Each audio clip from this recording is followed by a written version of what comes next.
Hey guys, I just looked over and saw my patoti are spawning. So I'm gonna try and video it for you. I'm trying to sit far away because I wanted to get them spawning earlier, and when I got up close to the tank they stopped. So now I'm sitting,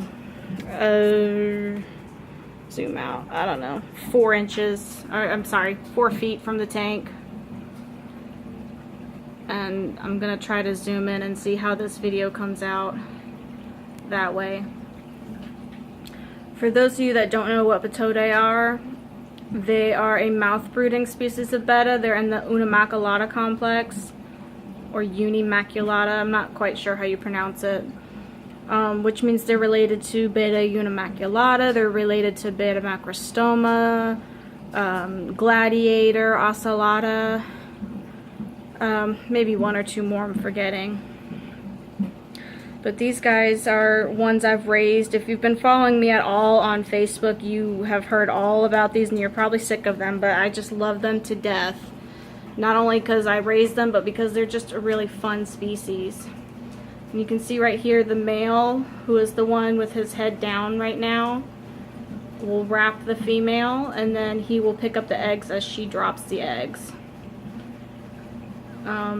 Normally these guys will go into a corner to spawn, but these guys are doing it right out in the open, so more power to them.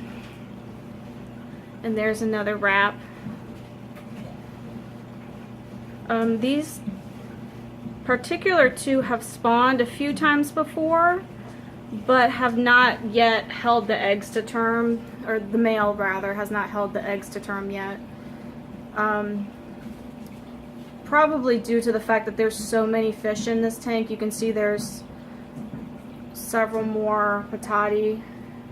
There's also red wag swordtails, a couple of plecos, and 2 big mystery snails in this tank. So I may take this male out. I do have a free 10-gallon just sitting upstairs that I can put him in, or I can put him in a critter keeper until he spits out the fry. I haven't decided yet. I was kind of overrun with these guys last year, or this year, I guess. The year's not over.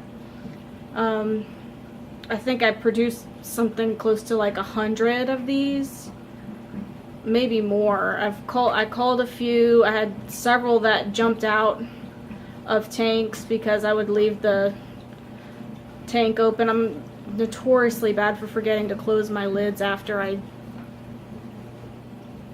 take or after I do water changes and such. But right now I have I think 8 of these guys left. These are my bigger ones, and the ones I have left I'm growing out, and hopefully I'm gonna send them to shows this spring, IBC shows. I wanted to send them to the fall shows, but unfortunately they weren't quite big enough. So by the time the spring shows start back up, I should have at least a couple pairs that are big enough to show. And then down here I have a few more. You can see one right there in the corner. Whoops, sorry for the vast zoom. You can see one. This is one of the smaller guys. I only have 4 left of these smaller ones. I rehomed most of them, and so now I'm just growing these guys out until they're big enough to go with their older siblings, and they're also down there with some more swordtail fry. But back to these guys. As you can see, they're wrapping in, and I don't know if you caught that, but there was just an egg that bounced up. Trying to get a little bit closer. Sorry for the glare and the shakiness. Okay. You can see he's picking up the eggs, and you can see his cheeks are starting to get pretty full. Like I said, I caught them spawning earlier, and they've been doing this on and off for at least the last 2 hours. So, but they'll take breaks. This snail is trying to get some eggs for lunch.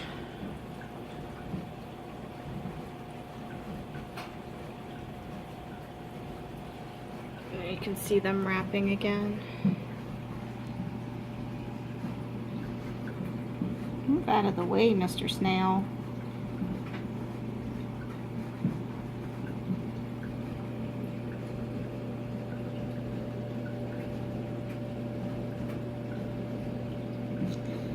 Ideally, they'd probably be on a bare bottom or sand substrate to get to spawn. I feel like some of the eggs might get trapped down in there, but you can see he's got quite a full mouth right now, so he's obviously not having too much trouble.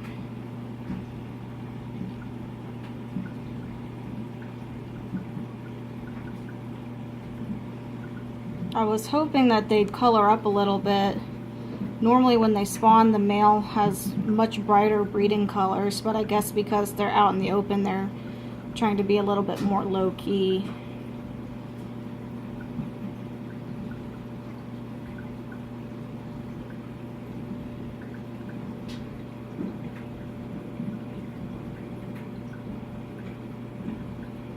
Oop. Bad wrap.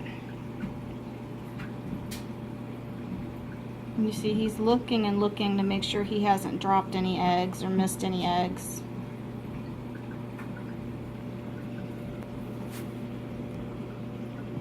Oops, sorry.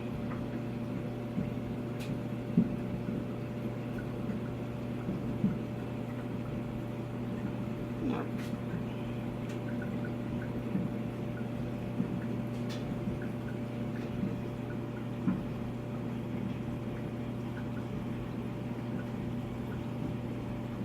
I'm glad to see this plant is running. I just planted these, so it's nice to see that they're already putting out runners. There we go, that's a good one. And now you can see a little bit where she dropped the eggs. There they are.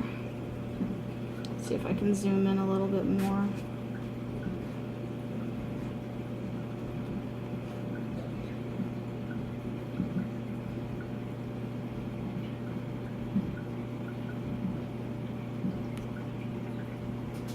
Now he'll turn around and try to collect those eggs.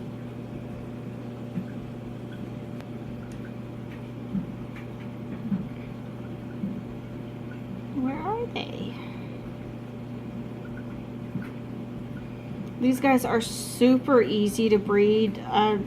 When I was coming up in Bettas, I've been in Bettas for about 10 years now. When I was coming up, you know, everybody would say, oh, wild Bettas are just so hard, and, you know, you have to really know your stuff to keep them. And that couldn't be farther from the truth with these guys. They really are just so easy. They spawn and grow in my tap water, which is pretty hard. My pH is 8.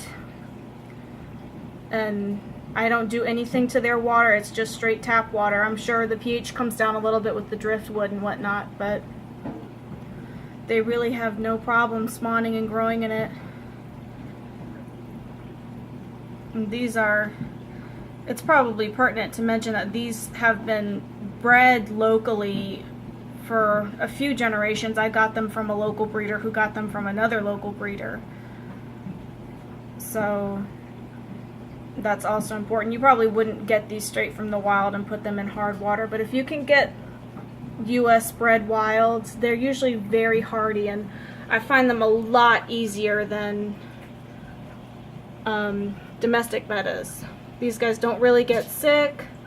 They don't really care so much about water. I have a hard time with my show bettas and my water because it's so hard, whereas these guys, they really don't have any trouble. They also don't eat their young. The older siblings will eat the young, so generally, unless you have a very heavily planted tank, you want to remove the babies. But if you don't mind, you know, only getting 1 or 2 survivors from drops, they will do fine growing up in a community type situation, as long as you have plenty of cover. And as you can see in this tank, there's really not a whole lot of cover. This tank hasn't been set up very long, and so I'll probably have to remove this male if I'm gonna save his babies, which I probably will. If he holds for another day, I'll go ahead and take him out. You can see he's looking for those eggs. He's looking for them. In some species of wilds, the female will actually collect the eggs and spit them to the males. I know macrostoma do it, and possibly a few others. Sorry for the shaky. But this species, the male just picks up the eggs. He hasn't picked up that pile right there yet.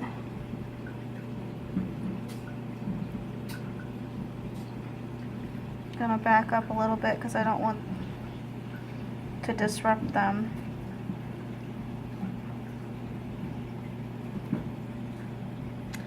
As for raising the fry for these guys, when the male spits the fry, which he does, he holds the eggs for about 12 to 15 days, if I recall, depending on the temperature. After which he'll spit the fry, and the fry are about the size of guppy fry. And they'll eat live food. They'll also eat adult food. You can see she's dropped more eggs there. I raise these guys on non-live foods. I would feed the adults sticks, like Ken's beef heart sticks, Ken's earthworm sticks, and so on and so forth. And those get real soft in the water and allow the fry to pick bites off of them. So while, you know, baby brine shrimp is definitely recommended, live brindles and such, they really will do fine if you feed them just flake foods and pellet foods and frozen foods. So they're definitely very easy. The one thing about at least this species versus if you've ever raised domestics is this species does take quite a while to grow. These fish are close to a year old now, I believe. I'd have to double check my records, but they're close to a year old. You can see he's picking up the eggs now. And only just recently have they started to spawn, and they're still not even fully grown yet. They're supposed to reach, I believe, 4 to 5 inches is in the standard. The parents are closer to 6 inches, so I was hoping they'd get that big, but we'll just see how they progress as they age. You can see him picking up the eggs now. You can see why it's difficult for him and why a sand or a bare bottom substrate would be much easier, because those eggs are going to get trapped in that gravel. But they'll fan the eggs with their pectoral fins, you'll see, and as the eggs jump up, they'll kind of catch them in their mouth. And you can see that snail, he knows what's up and he's looking for his food. Okay, I'm gonna back away now. So that's these guys spawning. I'm sorry for the shaky video. I only have my phone to use for video and it's not the best. But I hope you found that enjoyable. I'll update in a day or two if he holds the eggs and show taking him out and all that. You can see the pleco and the snail are coming in now because they want to eat those eggs. So alright, that's it for now. Be sure to like and subscribe if you enjoyed this video and want to see more. I'm currently breeding wild patoti, guppies, swordtails, platies, and show bettas. So I have a lot of different projects going on right now that I hope to show you in the future. Alright, thanks guys. See you next time.